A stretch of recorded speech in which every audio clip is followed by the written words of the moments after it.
আসসালামু আলাইকুম। আমাদের বাজারের পক্ষ থেকে তরমুজ ক্ষেত পরিদর্শনের জন্য ৫টা ৩০ মিনিটে বাসা থেকে রওনা দেই। আমরা আছি খুলনার বটিয়া ঘাট এলাকায়। যেদিকে দুচোখ যায় শুধু তরমুজ ক্ষেত।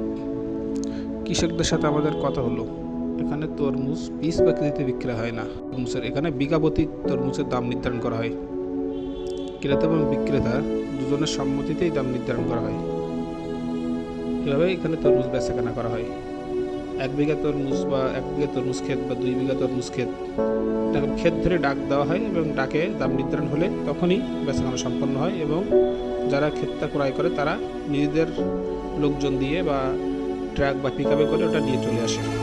দেশের বিভিন্ন জায়গায় এই তরমুজ চলে যায়।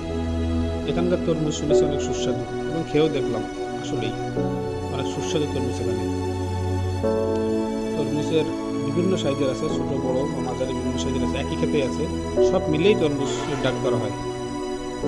ডাক নির্ধারণ হলে দাম দর ঠিক হলেই তখন যে ক্রেতা সে তরমুজ নিতে পারে।